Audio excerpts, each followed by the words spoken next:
Hello guys!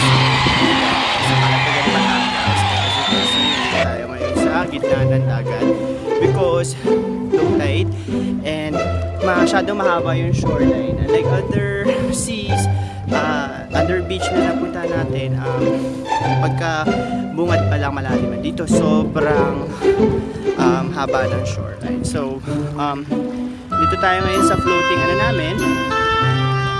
floating cottage. And as you can see, sobrang okay niya. Sobrang highly recommended yung ganitong kinds of setup, especially kung matama. And yung mga kasama namin, nandito na sila.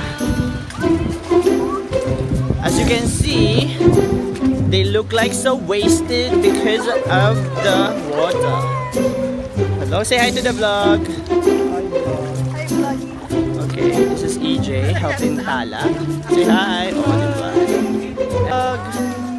So, what is your thought of you coming here? Let me grab your hand. Look at that. Hindi mo na pupunin kasi ako. Parang kasi Winnie the Pooh eh. It's like Amanpulu vibes here. And this is actually the place na pwede kang tapisaw sa tubig na mababaw, which is a good thing. Look at that mermaid. Say hi. Oh my gosh. Oh my gosh. Oh my god. I never seen a human being swim like that. Oh, ay, galing. Ay. Grabe. Isa pa. Isa pa.